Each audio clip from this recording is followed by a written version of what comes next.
be here for you today and to share our progress and achievements of our students. So over the past 2 weeks, we have engaged in the skills of a debater. We have focused on the rules and the roles of a parliamentary debate. We have guided the students in writing effective and captivating arguments, and we have given them opportunities to present their skills. And now today, we get to showcase these skills that the students have acquired, but also their transformation and their growth in confidence and composure when presenting themselves in an additional language. So to our parents and guardians here today, thank you for entrusting us with the education and growth of your children. It is an honor and responsibility that we do not take lightly, and we have witnessed firsthand the blossoming and remarkable individuals that you have today. So to my debaters, the stars of our show, you have showcased an exceptional display of talent, intellect, and resilience. And as you step forward today, embrace the spotlight and share your ideas with passion and conviction. Remember the lessons that you have learned and the impact that you have. This showcase is a testament of your growth, and I am very proud of each and every one of you. So as we proceed with our showcase today, it's my pleasure to introduce our adjudicator, Ghazi. Please welcome me please join me in welcoming Ghazi today. Hi, Ghazi. Hello, Teacher Chelsea, and hello, debaters. I'm very excited. How are you today? Good, Teacher Chelsea. How are you? I'm very good. Thank you for joining us. Thank you, Teacher Chelsea. If you could please share with us, what is your history with debating, Ghazi? Well, my history with debating outside of formal debate settings is actually a very rich one. But today, Edukita team entrusted me with this very exciting opportunity to become the Great Debater Showcase Debate Adjudicator. So I want to thank everyone for having me, and I'm looking forward to hearing rational and well-structured arguments from the students. Great, thank you. And do you have any advice for our debaters today? Sure.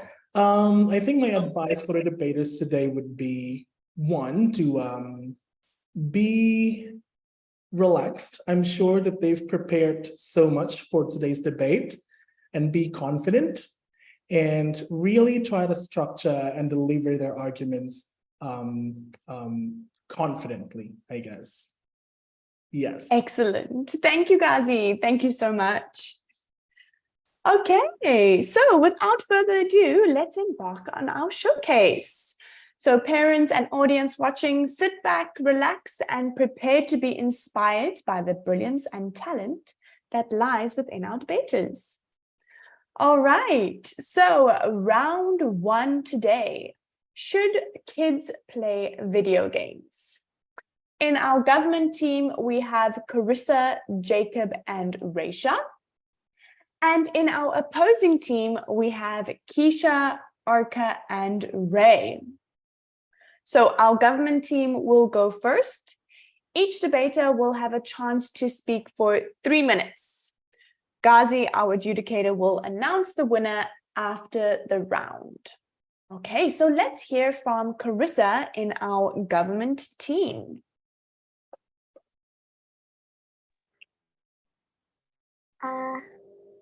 Hold on.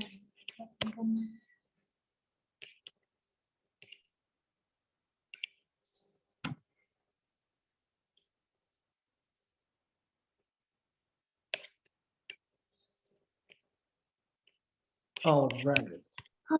As we are now embarking, all right, Carissa, right. As we are now embarking on the first debate, I want to welcome everyone to the debate showcase as the part of Edukita's Holiday Program. So hello, debaters. I understand that that we have assigned your motions to you. Now, after I read the motion again, we will start the debate. Each of you will have up to 3 minutes to speak. You will never interrupt the speaker. When you hear your teacher say time, you have to finish your sentence. All right, now let's start with the first motion. Round one motion. Should kids be allowed to play video games? Carissa, it's now your time. Good morning, honorable judges, my opponents, and my teammates. I'm the leader, and we say that kids should play video games. Our first reason is that most games can improve hand-eye coordination and problem-solving skills. Let me explain further about the situation. First, hand-eye coordination skills are able to help us outside video games. Some people have trouble in activities where we need our hands and our eyes to coordinate. For example, playing the piano. We can avoid this problem by playing video games. By playing video games, we can train our hand-eye coordination skills so we're able to do our activities easier. Also, playing video games can encourage teamwork. Teamwork is needed in lots of activities. We need teamwork so our activities can be easier to do. That's all from me. Thank you, and let's move to my friend. All right, thank you, Carissa. Now, next up is our speaker from the opposition team. I believe we have Keisha. Yes, I'm here. Keisha, all right, you have up to 3 minutes to speak, and your time starts now. Hello there, ladies and gentlemen, fellow opponents, and judges. Of course, you've heard about video games before, but does it give disadvantages to kids playing it? I'm the leader of opposition team that has an opinion of kids should not be playing video games. Video game is a noun that has a meaning of an electronic game in which player control images on a video screen. We have 3 main reasons of why kids should not be playing video games. First is that kids can be addicted to playing video games, which can cause them to have social phobias. Second, video games can ruin kids' health mentally and physically. Finally, kids can have an aggressive behavior by playing video games. Now, I would like to talk about the first reason. Kids could play video games up to 5+ hours per day, which can make them addicted to it. The World Health Organization in June 2018 declared gaming addiction as a mental health disorder. A study by Minneapolis-based National Institute for Media and the Family suggests that video games can be addictive for kids. Addicted kids also exhibit social phobias, which can cause them to refuse talking to people, including their families and friends. By informing that, we think that kids should not be playing video games, as stated in the sentences before, that it will be causing them to have social phobias. Now, my friend would like to talk about the second and third reasons. Thank you for your time. By saying that, I would like to excuse myself. Thank you, Keisha. Now we are going back to the government team. We have Jacob. Jacob, are you ready? Yeah, I'm ready. All right, Jacob, your time starts now. Okay, hi everyone. I'm the second speaker from the Team Positive that talk about should kids play game or not. My partner already says that the most game can improve hand-eye coordination and problem-solving skills, and I accept that reason. Okay, now I'm gonna tell you the second and third reason why kids should play game. Second reason, kids can make a lot of friends in game. And then let me explain it why kids can make a lot of friends in game. First, kids is always happy playing game and have a lot of friends online because kids help someone to help their quest in the game. And in this era 2023, kid playing game that like Roblox, Mobile Legends, and Free Fire, and that game online is easy for kid to find friend online. Okay, now for the third reason, kid can make some creative thing like making art in a game. Example, kid can coding in application named Scratch. Scratch is application that kid can make some game in that application and some art. And kid Kids can develop useful life skills such as coding. Learning coding skills is beneficial for future careers. Okay, that's it. Thanks for hearing. Thank you, Jacob. Okay, now we are going back again to the opposition team.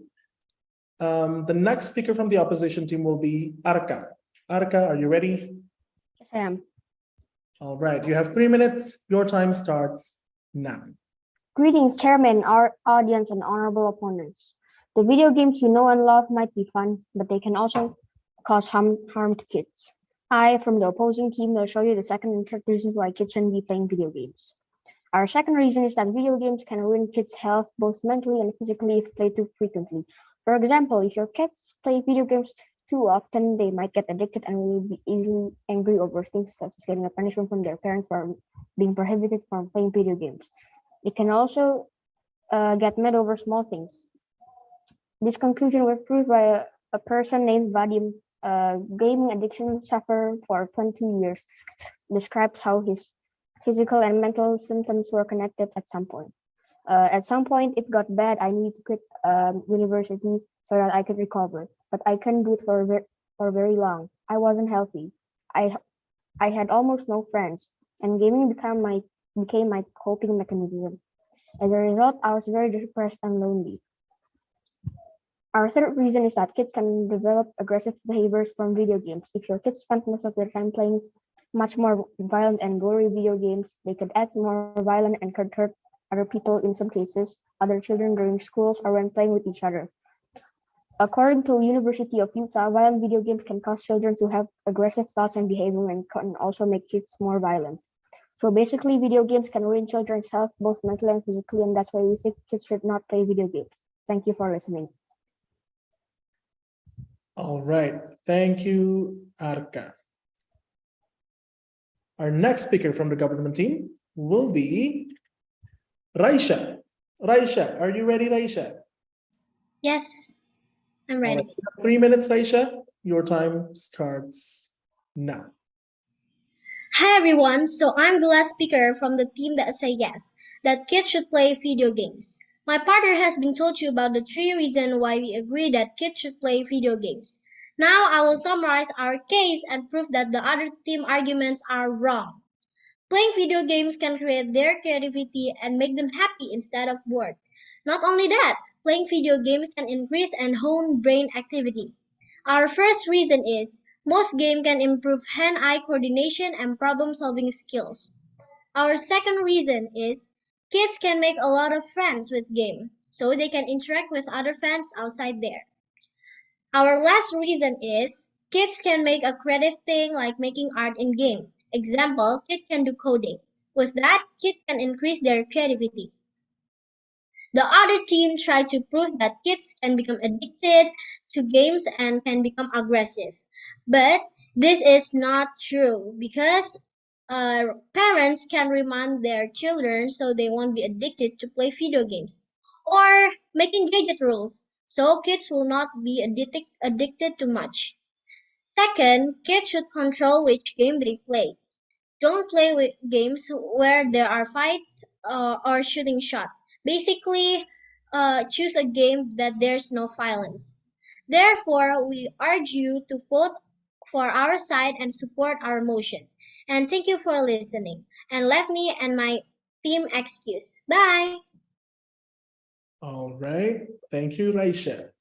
We have another speaker from the opposition team, and that would be Ray. Ray, are you ready, Ray? Yes, All right, Ray. Ray. You have 3 minutes, Ray, and your time Okay. starts now. Greeting, Mr. Chairpersons, ladies and gentlemen, and honorable opponents. I am the opponent whip, and I am the last person to say no. Kids should not be allowed to play video games. My teammates has given all of you the reason why is that. I will summarize our argument and show you that the other team is wrong. We have made arguments why video games can be harmful to children because playing too much of them can cause health issues both mentally and physically. Video games also make children more antisocial and can easily be angered over small things. Our reasons are: number one, firstly, kids can be addicted to playing video games easily. Secondly, video games can ruin kids' health mentally and physically. Thirdly, kids can have aggressive behavior in video games. Uh, the other team tried to argue against us. They said that allowing kids play video games helps with teamwork, will allow kids to develop problem-solving skills faster.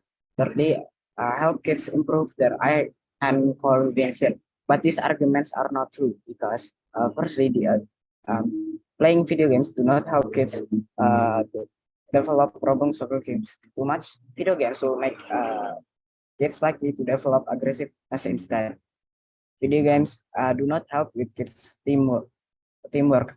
When kids encounter toxicity through other players within the game, kids can greatly be influenced by the toxicity and make it as an example. So we have shown you why allowing kids play video games is a bad idea. It can harm kids mentally and physically and make kids less productive in their spare time. We also have shown you why the other team arguments are wrong and weak. Therefore, we urge you to vote for our side, and that's all from me. Thank you for your attention. All right, thank you, Ray. Okay, now that we have all speakers come up and presented their arguments, I will announce the winner. But before I announce the winner, I would like to thank and congratulate all debaters for having to come up with solid arguments and for being very confident in delivering their arguments. Now, I will announce the winner of round 1.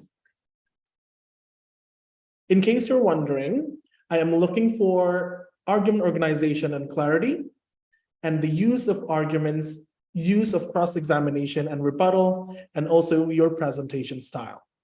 And based on those variables, the winner of round 1 is team drumroll.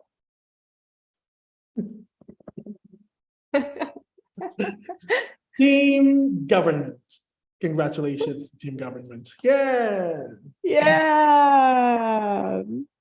Thank you, Ghazi, and well done, team government.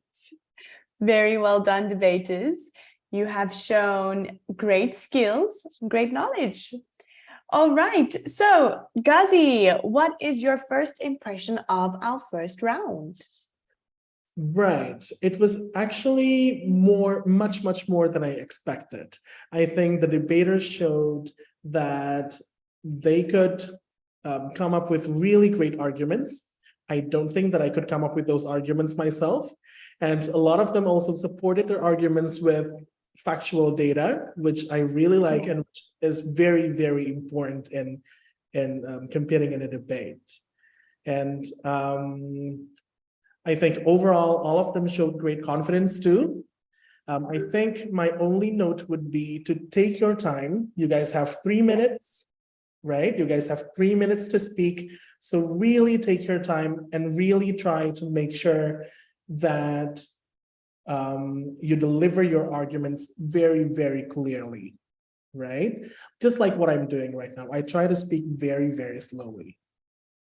Yeah. Right. So I think, but overall, good job. Great job. Congratulations. Okay. Thank you, Ghazi. Yes, I can agree with Ghazi. I think that the Edukita team really put together a great set of materials, which helped the students to prepare evidence and speeches such as they have presented today. We gave them step-by-step guidelines and examples of how they can prepare a great argument. So well done to the debaters. I can agree with Ghazi in saying that you can take your time. I know the nerves get to us and we want to get it done and get it over with, but the more you take your time and the more you're able to convince the audience of your points. All right, so well done, round 1, team 1 and team 2. I think we can start with round 2. So in our government team, we have Izo, Danica, and Ayesha. And in our opposing team, we have our Danish, Valerie, and Al-Fati. Okay, over to you, Ghazi. All right. Now that we're done with round one, we are going to move forward to round two. The rules of the debate are still the same. Each speaker will have up to 3 minutes to speak. You may not interrupt the speaker. And when you hear your teacher say time, please finish your sentence. Now I will read the motion of round two. The motion of round two is, should junk food be banned from school canteens? We will start with team government. And the first speaker of team government is Izo. Izo, are you ready? All right, Izo, you have 3 minutes and your time starts now. Good morning, ladies and gentlemen, honorable chairs, judges. I'm Izo, leader of the proposition team. The topic of this debate is that should ban junk food or not from school activities. This house believes that should ban junk food. We think that this is an idea for students' health. Here are 3 reasons why schools should ban junk food. First reason is so that school can promote a healthy lifestyle. Another reason is so that students' blood pressure does not increase. I am sorry, Izo. Izo, we have a little bit of an audio glitch here. We cannot hear your argument clearly. Do you probably want to speak closer to your mic? I will reset your time though, because I didn't hear your argument clearly from the start. Okay, do you wanna test your mic first? Yeah, that's this. Can you guys hear me? Hello? Yeah, now I can hear you. Can you please? All right, are you ready? We'll start again, okay? Don't be stressed. It's just an audio glitch. Okay, Izo, you have 3 minutes. Take your time. Your time starts. Good morning, ladies and gentlemen, honorable chairs, judges. I'm Izo, the leader of the opposition team.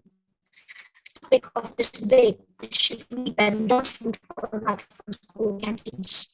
This house believes that we should ban junk food. We think that this is a good idea for students' health. Here are the reasons why school should ban junk food. First reason is so that school can promote a healthy living. Another reason is so that the student's blood pressure does not increase.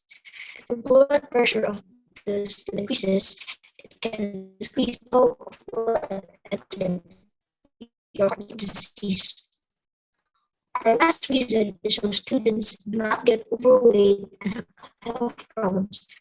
Let me tell you more about the first reason. Harvard researchers said that a healthy lifestyle is a way of living that lowers the risk of being seriously ill or dying early. But junk food can affect your body. It can cause weight gain, diabetes, heart problems, which increase more chances of dying early. Now let's welcome the proponent of the opposition team.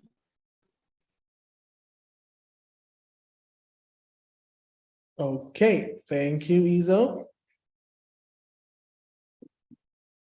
Now we will go to the first speaker of the opposition team. And the first speaker of the opposition team is our Danish. Our Danish, are you ready? Yep. All right, you have 3 minutes.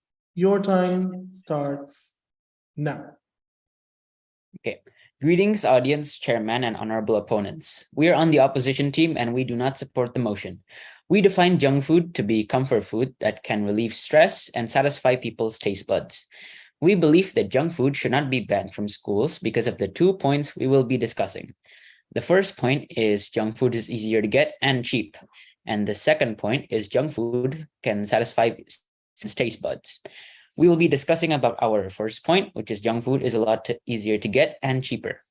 Schools need to spend money for food that they can provide students with, but some foods can be expensive and can lead to the shortage of money in the school's budget.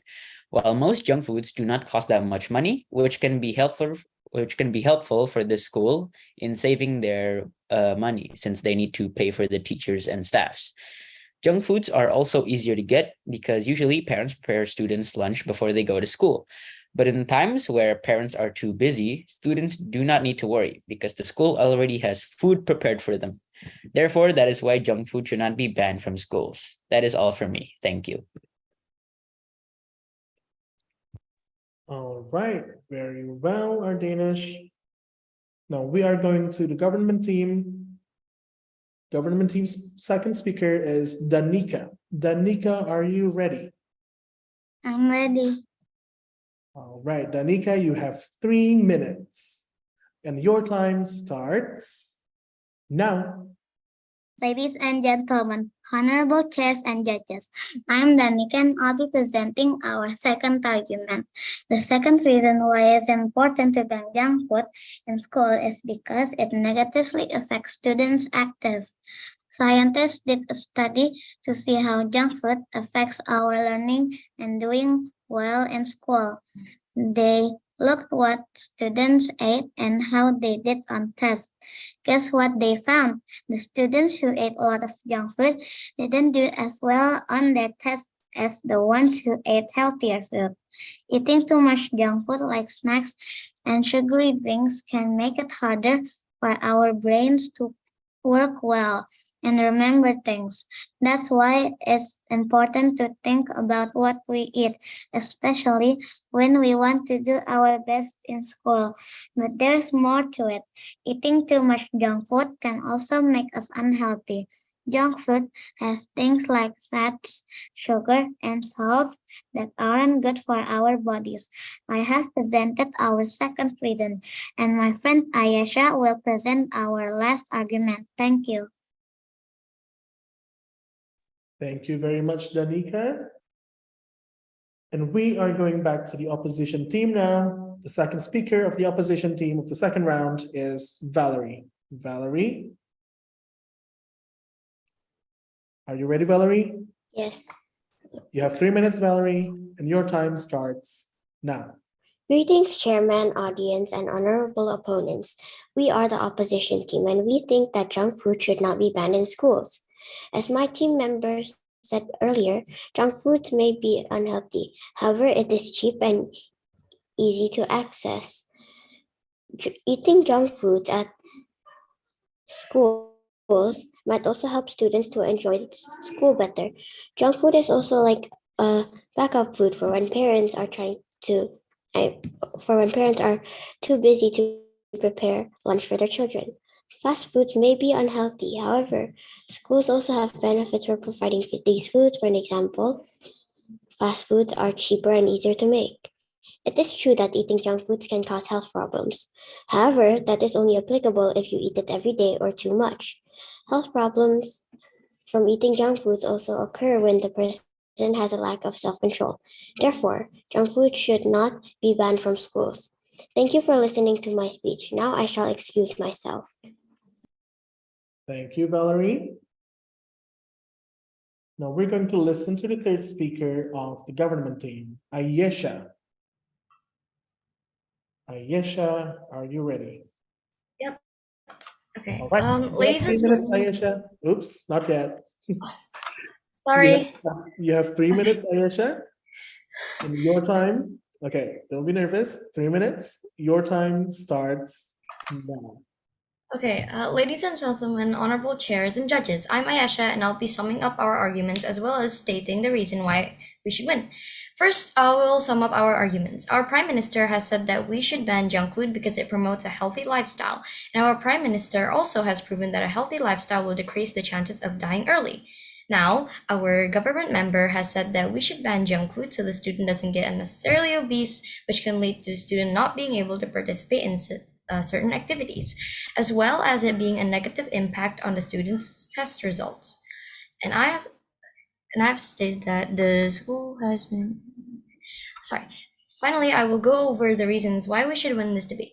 So the reason why we should win is the opposing team has stated that we should not ban junk food so that the kids can have a tasty meal, while we said that we should ban junk food so that the kids have a lesser chance of dying early or having health problems, and so you can achieve a healthy lifestyle. So basically, by supporting their motion, you agree that a tasty meal is more important than lowering the chance of children dying. Therefore, we urge you to vote for our argument. Thank you for paying attention to our debate. Thank you, Ayesha. Now we are moving forward to Al Fatih, the third and final speaker of the second round debate from the opposition team. Al Fatih, are you ready? Yes.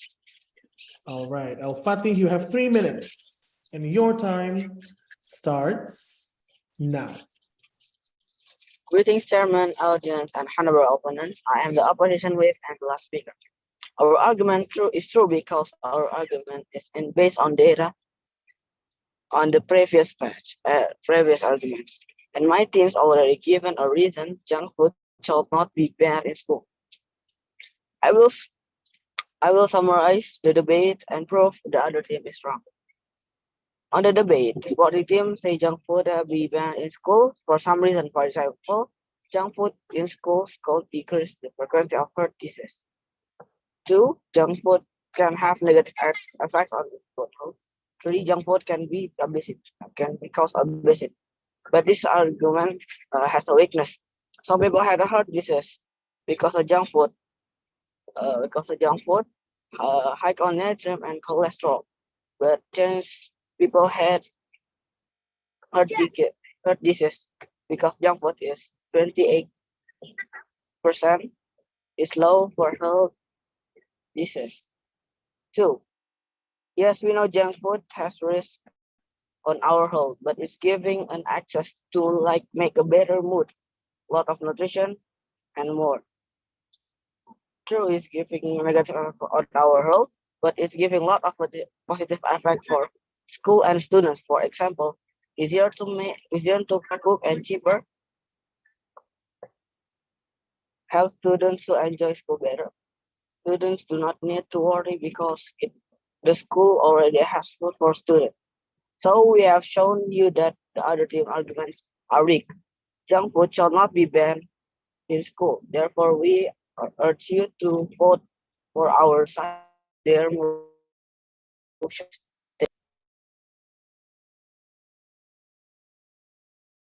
Okay, thank you, Al Fatih. I think we've reached the end of the debate, Teacher Chelsi. Yes, so that is the end of round 2. Yes. All right, well done, debaters. Okay, now I am going to announce the winner of round 2. But before that, I have some notes for round 2 debaters. I think round 2 debaters showed great confidence, just as confident as round 1 debaters. And round 2 debaters are taking their time. I like that about round 2 debaters. And I think I can actually see that you guys have prepared your script and you guys have practiced beforehand, and I really like that about round 2 debaters as well. Okay, now I'm going to announce the winner. Once again, we are deciding the winner based on 4 factors. Number 1 is organization and clarity of the argument. Number 2 is use of arguments. Number 3, use of cross-examination and rebuttal. And number 4, presentation style. And based on these 4 factors, round 2 winner is team. Manual drum rolls, please. Opposition. Yay! Yeah, well done, opposition team. Congratulations, team opposition. Well done. Thank you, Ghazi. And thank you for your feedback for our students. Okay, I think to finish off our showcase, I would like to hear from the students. Okay, so let's hear from, who do we still have left? Okay, Raisha, let's hear from you. Could you tell us one challenge and one highlight from the Great Debaters Club? Okay. Well, the challenges is it's hard to defeat the other team's arguments. I thought at the first their arguments are more strong than us. So I said that, oh my god, we will lose, like oh no, I'm panicked, like, but in the end we win. Yeah, because we already do our best at making the arguments with my team also. And the highlights is I think as my role, it's easy to summarize my friends' arguments, and making the script is, yeah, it's easy. Okay, well done. Thank you, Raisha. It's great to hear. Okay, let's hear from one more student. Maybe we can hear from someone from round 2. Let's hear from our Danish. Could you tell me one highlight and one challenge of the showcase of the 2 weeks as the Great Debaters Club? Okay, one challenge was to remember all of the roles and remember the points that we have to mention in our speech. And the highlights is that now I can debate better. Yes, excellent. Thank you for sharing our Danish. Very good. Is there anyone else that has a specific highlight or a challenge that they would like to share with us? You can raise your hand on Zoom. You all know how to do that from class. Anyone else that found anything interesting, anything exciting over the past 2 weeks that you would like to share with the audience today? Yes, let's hear from Ray. So I think my biggest struggle is to make counter arguments. Yeah, I need to improve on that. And the biggest highlight is this is gonna be a new useful knowledge that I can use later in the future. Excellent. Yes, that is true. It is always challenging to come up with our counter arguments. And I think specifically for you students, you are speaking in a second language. This is not your first language, which makes it even more challenging. And so I can really commend you on the great work you have presented today. And yes, you have definitely learned some new skills that you can take forward in your life. Not only can you use it in debating, but you can also use it in your day-to-day conversations with people. Ghazi, you would like to share something too? Yes, I think I totally agree with what you just said, Teacher Chelsi.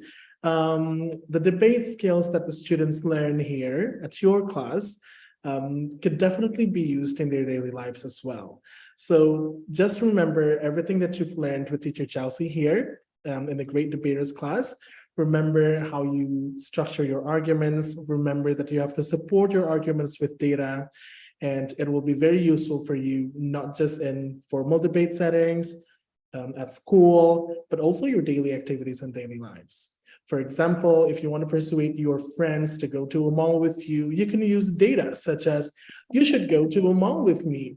Why? I don't want to go to the mall because there's a new restaurant opening at the mall. You should try that. We should try it together, right? Structure your argument and use a supporting data.